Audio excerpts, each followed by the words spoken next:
Est-ce qu'on est la meilleure tribune du championnat? Mais oui, je veux dire qu'on est la meilleure tribune du championnat. Elle n'est pas là ce soir, mais j'ai envie de dire que c'est un peu grâce à elle que cette news va exister. Elle et un autre jeune homme ou jeune fille, je ne sais pas, qui avait perdu leurs écharpes. Le TFC ouvre un guichet pour les objets trouvés, donc vous pouvez récupérer directement les jours de match à la consigne située à l'entrée principale des Toulouse-Montpellier. Pour toute question, ils ont même monté une adresse mail objet-trouvé@toulousefc.com.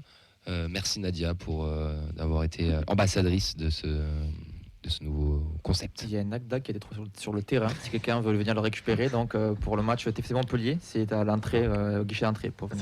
Il y a l'espoir de Montpellier pour le maintien qui a été trouvé aussi. Ouais. Ça, non, je te l'ai déjà dit.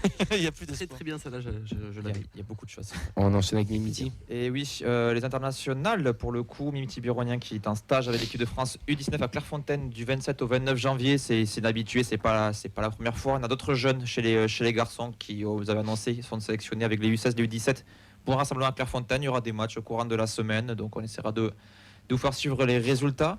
En futsal, on avait Alexandra Tamagno qui est elle aussi une habituée de la sélection. Elle a joué lors de la double victoire en Croatie, un match amical, un match préparation pour la phase élite, victoire 3-4, victoire 4-1.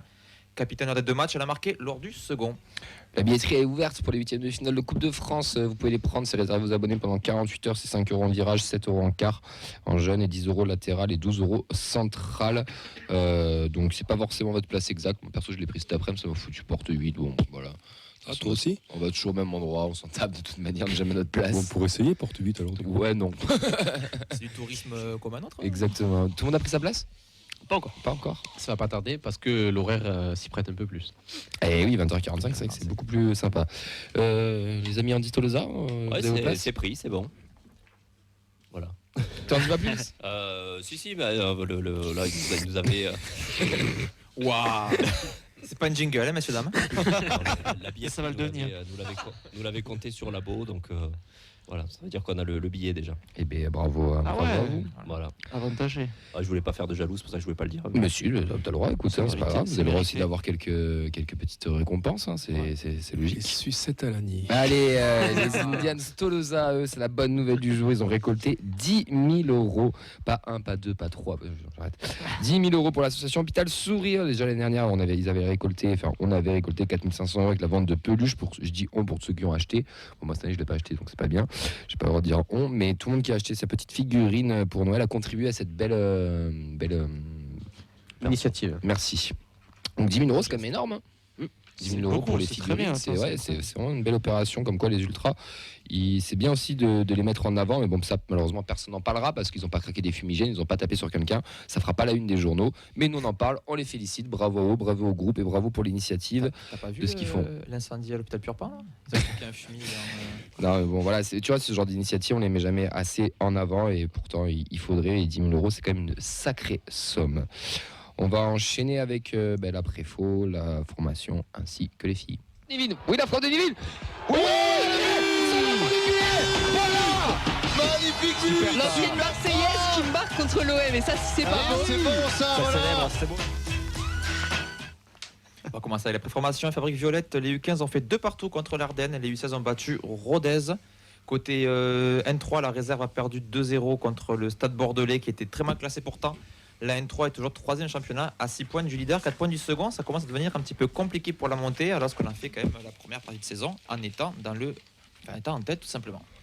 Les U19, eux, ils ont gagné 4-0 à l'extérieur sur le terrain de Marignane Gignac, APG Cœur à côté, en effet, qui a été réduit à 10 dès la 33e. Le buteur, donc Kumbasa, El Belangot, Tom Kabarou, Ismaël Silla Touré, le TFC. Second égalité de points avec l'OM qui s'est incliné en Corse face au Gazélec. Comment on dit comme ça? C'est bon, Gazélec. Le gaz. Les U17 pour finir. Ils ont également gagné à l'extérieur sur le terrain du second, l'entente Saint-Clément-Montferrier, 3-1. Les buteurs sont Lenny Garguillo et Amen Amaouche qui a mis un doublé. Il enchaîne pas mal de buts en ce moment. Le TFC est 6e à 9 points à la 2e place. Ça va être très compliqué d'atteindre cette place qualificative pour les quarts de finale du championnat de France. La deuxième et le 11e et donc premier relégable est à 9 points. Donc comme dit Ben, c'est un gros ventre mou tout simplement. C'est quand même mieux que je le maintiens. Même c'est toi qui a, c'est vrai que c'est toi qui a écrit les news. Ça peut être que moi. C'est ok, d'accord. Mais le APG Cœur, bien joué quand même. Ah, ça me fait marrer. Bah, Ça oui, me fait toujours rire quand je dis cette je comprends. On va passer aux féminines et on va recevoir le coach Antoine Girard pour la première fois de l'année, pas pour la première fois de la saison, mais la première fois de l'année 2025. Parce que les filles elles se sont imposées 2-0 à Rodez. Et du coup, on va parler de cette belle victoire avec le coach. Bonsoir Antoine, comment ça va? Bonsoir tout le monde. Antoine, Bonsoir. bonne année déjà pour commencer. On te l'a dit par texto déjà, mais on te le redit au nom de toute l'équipe. Une bonne année avec une potentielle montée à la fin. Qui sait? Une merveilleuse année à vous aussi, avec le développement de l'émission. J'espère le maximum de matchs à commenter au stadium pour les filles. Et puis, la montée, on verra. ça traîne pas au-dessus de nous en tout cas. Par rapport au match du week-end, c'est quoi ta réaction après cette victoire? On a quand même senti un match qui était assez dominé dans l'ensemble par les filles, qui ont réussi à être efficaces au bon moment. Et c'est une victoire 2-0, les 3 points à Rodez. Mais c'est un match qui avait rassemblé un peu de monde. C'était cool. Déjà, on jouait sur un super stade. Vraiment, le stade Paul Lignon qui est assez récent et qui est vraiment un super outil, moi, je trouve, pour une commune comme Rodez. Donc c'était une chance déjà de jouer là. Les filles ont bien abordé la rencontre. Par contre, effectivement, on a eu un bloc très bas face à nous très vite et très tôt dans le match. Donc c'est un peu toujours les mêmes problématiques de réussir à contourner. Les filles ont mis un peu de temps à trouver la clé et c'est vrai que le penalty juste avant la mi-temps c'est fait dans le bon timing. Après je trouve qu'on a manqué de maîtrise en deuxième mi-temps et que on est chanceuse de marquer le deuxième. Juste avant il y a un face-à-face pour Rodez. Ouais. Voilà, je trouve que sur l'ensemble du match c'est je trouve mérité, mais on a manqué de maîtrise, on aurait pu se faire surprendre. On a vu que Célène était sortie aussi pendant le match. Est-ce que c'était plus par précaution ou est-ce qu'il y avait une vraie gêne? Ouais, il y a eu une vraie gêne. À la mi-temps, elle pensait pouvoir continuer. Puis finalement, ça a été un peu trop douloureux sur le début de mi-temps. C'est, je pense, une contracture au moyen fessier. Donc voilà, elle va être au repos encore demain, je pense. Et puis on verra pour un retour progressif sur la semaine. C'est pas une grosse blessure, mais... On est 4e pour le moment, on est dans le bon wagon, on va dire, même si on est le dernier du wagon. Le second bloc vient de se finir, les fameux blocs de 5 matchs. On entame là un nouveau cycle. C'est quoi l'objectif? Ça serait, on va dire, on parle de montée pour rigoler, mais pour rêver aussi, mais ça serait peut-être plus un podium ou alors juste maintenir le rythme? En fait, il faut aller au bout de ce 3e bloc pour savoir si sur le 4e, on a des vraies ambitions ou non. Parce que on va jouer sur les 5 matchs qui arrivent beaucoup d'équipes de seconde partie de tableau. Et je pense que si on fait le plein de points, on va aborder la dernière ligne droite. Et sur les 3 derniers matchs, on joue l'enchaînement Lille-Lens-Marseille, je crois, ou Lens-Lille-Marseille, je ne sais plus dans quel sens. Mais voilà, on joue ces 3-là à la fin. On jouera Le Mans sur la fin du 3e bloc. Là. Donc moi, je pense que on pourra parler de certaines choses ou pas en fonction de ce qui va se passer sur les 5 prochains matchs. Donc déjà abordons le match de Saint-Malo dans 15 jours avec autant de détermination qu'on a montré dès le début du match contre Rodez. Je pense que les filles elles ont envie de se challenger jusqu'au bout. On va avoir beaucoup de retours de blessures aussi sur le match de Saint-Malo, donc ça ce sera une bonne nouvelle aussi pour aller chercher le maximum de points. Donc avant de s'enflammer, on va quand même assurer, on va dire, les prochains matchs. Et dans la dernière ligne droite, s'il y a un coup à jouer, on ira le jouer, quoi. Oui, bien sûr. Ce week-end, c'est la Coupe de France, mais avant de parler de cette coupe, on a appris le courant de la semaine dernière. Alors, c'est Fred qui nous avait partagé l'info qu'il devrait y avoir une Coupe de la Ligue féminine qui va se créer. C'est quoi ton avis, toi, sur cette nouvelle compétition? Tu penses que c'est une bonne chose pour le football féminin? Les dirigeants de la Ligue féminine pro voulaient, on va dire, garnir un peu le calendrier qui, avec des poules de 12, était quand même un peu maigrelet sur la saison. Et ils ont longtemps hésité à faire du coup la D1 à 14 équipes, mais voyant l'évolution des différentes structures, pas forcément prêtes toutes à créer un championnat de D1 de très bon niveau si on élargissait à 14, je pense qu'ils ont fait un entre-deux. Je pense que la Coupe de la Ligue est une introduction à une Ligue 1, enfin à une Arkema Première Ligue à plus de clubs. Donc c'est bien parce que ça va nous faire des confrontations de bon niveau. Ça va charger un calendrier qui, sur la deuxième partie de saison, était un peu vide. Une fois sorti de la Coupe de France, que nous on a encore de la chance d'y être, mais certains clubs de seconde ligue ils sont plus déjà depuis 2 tours. Donc c'est plutôt une bonne nouvelle. Maintenant, dans quelles conditions ça va se faire, c'est encore en négociation, les contours de ce à quoi elle va ressembler. Ok, donc toi tu es quand même satisfait en tant que coach quand même de l'arrivée de cette nouvelle compétition, parce que comme tu le dis, il y a quand même pas mal de trous et ça permettra aussi d'être compétitif, on va dire, plus régulièrement chaque week-end. Oui, et puis on attendait le match par exemple de Fleury ce week-end avec impatience parce que c'est l'occasion de se confronter à une Arkema Première Ligue pour la première fois de la saison sur un match officiel. S'il y a une Coupe de la Ligue, c'est possible que ça arrive plusieurs fois dans la saison, donc c'est challengeant aussi, quoi. Très belle transition, Antoine, puisque on va parler du match de dimanche de Fleury. C'est la grosse écurie qui débarque au Stadium. Alors c'est une horaire qui est, on va dire, pas malheureuse, mais bon, c'est les conditions, tu nous l'avais expliqué, la N3 et les pros jouent à domicile, donc ce sera dimanche à 11h sur l'annexe, comme pour Nice, donc il y a peut-être moyen que des gens fassent le doublé dans la journée aussi, parce que ce serait bien qu'il y ait un maximum de monde, parce que ça va être un match très important pour les filles. Comment tu sens le groupe à l'approche du match de ce week-end ? Je le sens plutôt déterminé. Les filles ont l'air plutôt ambitieuses dans ce match, même si elles sont conscientes que c'est pas du tout le même genre de problématique qui va s'offrir à nous, qui va se présenter face à nous dimanche.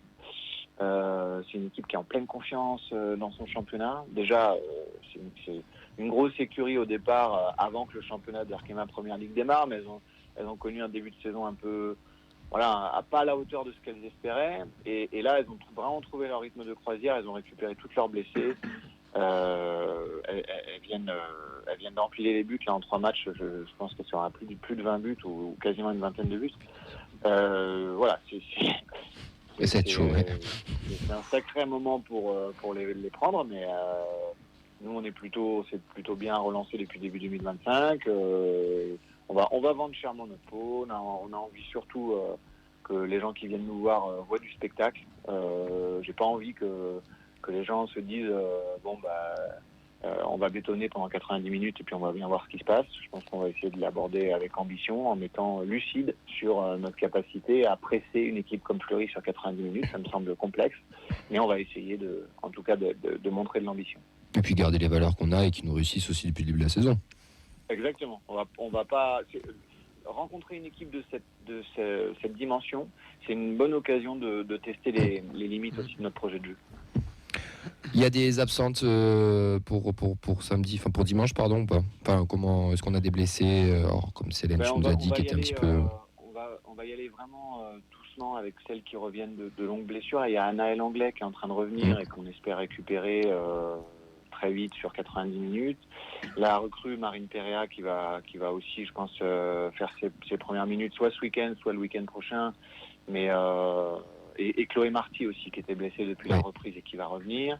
On va voir comment évoluent les états de forme de Célène et Tatiana qui ont eu des petits bobos ce week-end. Voilà, on va encore être obligé de s'adapter à certains postes et en espérant retrouver vite tout le monde pour aborder le 3e bloc de championnat avec tout le monde en pleine santé. C'est comme pour les garçons, c'est les tirs au but directement ou est-ce qu'on a des prolongations chez les filles ? Parce que ça peut jouer ça dans la physionomie du match. Tir au but aussi. Tir au but aussi, ouais. Donc s'il y a match nul, on va au tir au but. Donc c'est quand même aussi, on va dire pas une cartouche, mais c'est peut-être plus on va plus favoriser le petit entre guillemets, quoi. Non, tout à fait. C'est bien, mais pour les équipes qui jouent la Coupe d'Europe, alors c'est pas le cas de Fleury cette année, mais c'est la même logique que pour les garçons. Si on veut augmenter le nombre de participants en Coupe d'Europe chez les filles, l'enchaînement des matchs va devenir dans les 10 prochaines années assez complexe. On vient de créer une autre Coupe d'Europe, une sorte d'Europa League féminine. C'est vrai, donc il va peut-être y avoir 5 ou 6 clubs de D1 françaises qui vont être concernés. Ça, plus la Coupe de France, c'est très bien qu'on n'allonge pas les matchs. Pour terminer, le match a été reporté face à Rodez. On en a eu 19, eux qui ont bien commencé leur première phase d'excellence avec une victoire contre Saint-Etienne avec un but de Lilou Jurado. L'objectif, on le rappelle, c'est de se maintenir au niveau national pour les U19. L'objectif, c'est de gagner tous les matchs. Ah oui, carrément. Après, bien évidemment, on a envie, avant toute chose, de pouvoir proposer à chacune de nos générations de jouer dans cette catégorie, à ce niveau les futures années, parce que ça va favoriser leur formation. Mais il faut aborder la phase excellence avec beaucoup d'ambition, parce qu'on est passé à côté de notre première phase, pour les raisons qu'on a déjà évoquées, la jeunesse des effectifs et tout ça. Mais là, le but, c'est quand même de valider le fait d'avoir joué si jeune en première phase pour montrer un petit peu aussi la progression qu'ont eu toutes ces jeunes joueuses et leur capacité maintenant à pouvoir performer. Et c'est très bien qu'on ait pu le montrer contre Saint-Etienne dimanche. Pour terminer, on a un auditeur qui nous met sur YouTube. Quel plaisir d'écouter Antoine, on sent qu'il est passionné. Voilà, on va finir sur cette bonne note. C'est très gentil. Oui, c'est sûr que je vis mon métier à 100%, mais je pense que c'est le cas de la quasi-totalité des coachs. Oui, je le confirme.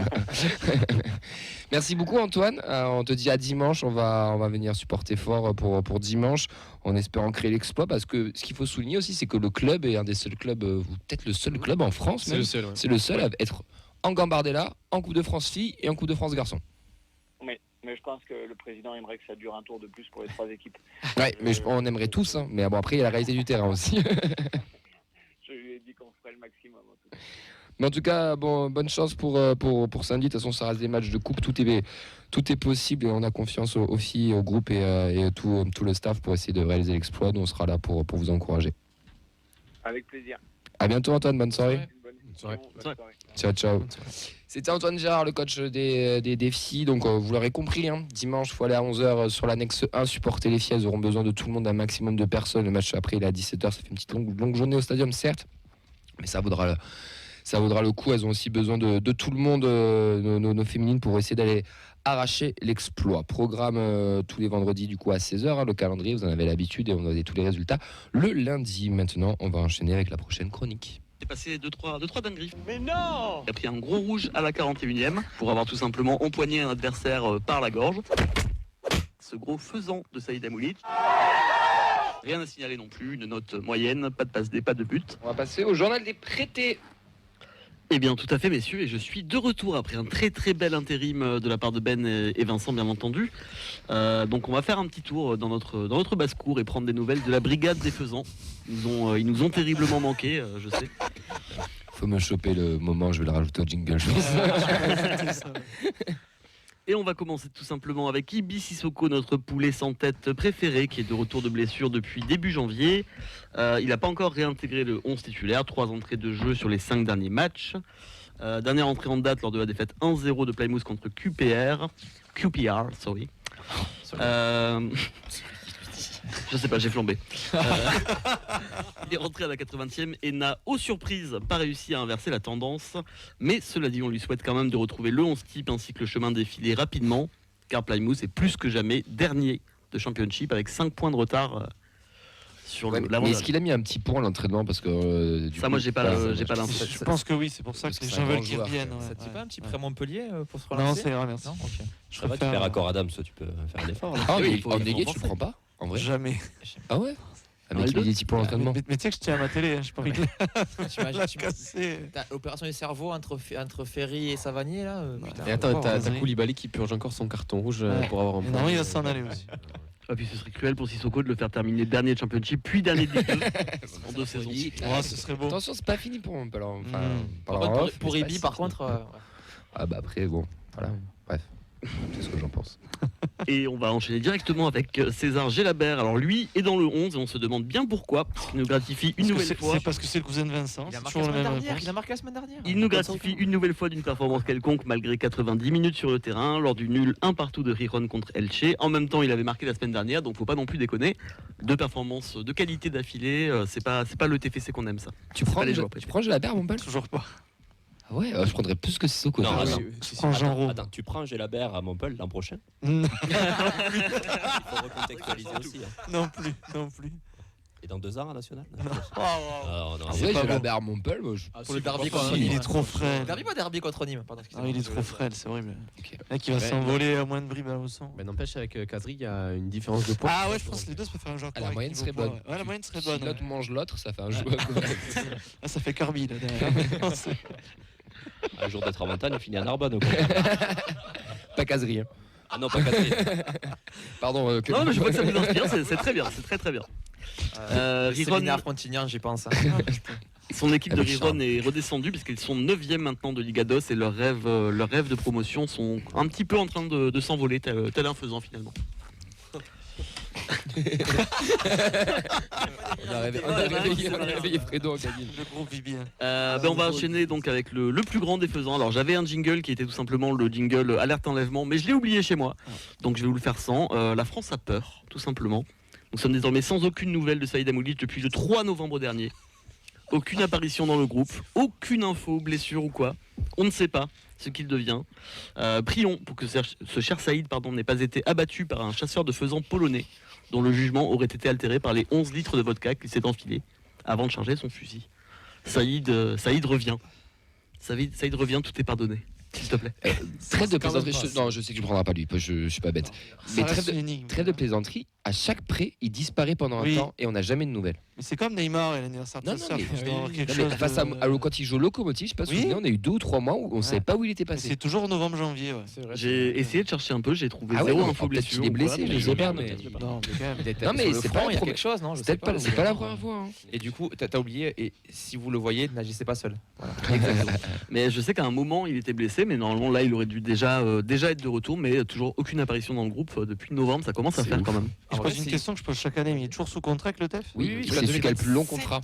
Il a 5 ans. 7 ou 8, ouais. Mais il Il lui est en reste. 2028. Ah ouais, je Je veux sais dire parce que j'ai ça se recommencé termine une pas carrière là. à FIFA de 23 et il est jusqu'en 2028. J'ai beaucoup de mal à en débarrasser. 2028. En plus, je crois pas sur un gars ultra actif sur les réseaux, donc je peux même pas suivre réellement ce qu'il fait parce qu'il y a des joueurs. Mais qui il sont est pas non blessés, plus tu vois des ultra actif sur le stories, terrain, des trucs, enfin. oui, c'est vrai. Mais lui, tu peux même pas te renseigner et voir réellement ce qu'il en est, quoi. Après, je te rappelle que c'est compliqué Instagram. Il a la main en miettes depuis plusieurs mois, donc c'est pas facile.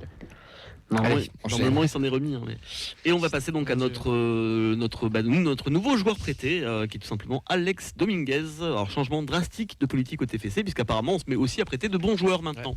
C'est quand même C'est bizarre. nouveau, ça. Ça change un petit peu des autres qui ont été prêtés. Donc nouvelle aventure pour lui à Eibar en D2 espagnol, qui débute comme avait fini son ancienne aventure malheureusement pour lui, c'est-à-dire sur le banc, en tout cas pour son premier match. Oh. On lui souhaite évidemment de quitter le banc bientôt. Le move serait vraiment pas ouf s'il arrêtait de tirer le banc en Ligue 1 pour aller peler les Oranges en L2 espagnol. Vivement qu'il croise également le chemin de Gélabert pour un alléchant faisantico Riron Eibar. Et Bar, c'est pas loin, on y va. Hein. Tu prends Dominguez Montpellier Oh, si le compte s'en va, ce sera mieux que Berthaud. Ouais. Ah, donc t'en prends un quand même. Oui. C'est pas mal. Et je prends toujours Jean Roux. Ah, c'est vraiment notre poubelle en fait. Quoi. C'est le groupe Mais Nicolas, non, mais hein, faut pas être Tu vois, étonné. t'as des joueurs que tu veux pas trop qui ils s'en vont et t'as un club en difficulté. Pour savoir. S'aider entre frères, oui. Oui, Ouais, voilà. entre cousins. Ouais. Merci mon cher Clément pour Je t'en- ce je vous en jingle prie. des prêtés. Vous retrouvez le journal des faisans bien entendu tous les mardis à peu près vers 20h20. On va Et enchaîner. rediffusion à 5h du matin sur TF1 dans chasse l'édition, évidemment. C'est que Oui, c'est encore à 5h du mat sur Je TF1. sais pas, mais c'est à toi de me dire. Hein. Moi, j'ai pas. J'ai Ah, moi, zéro c'est gamin, moi. plus je le peux pas soir te que le dire. matin, moi, donc je pourrais te le dire jusqu'à 2h du mat, mais pas jusqu'à 5h.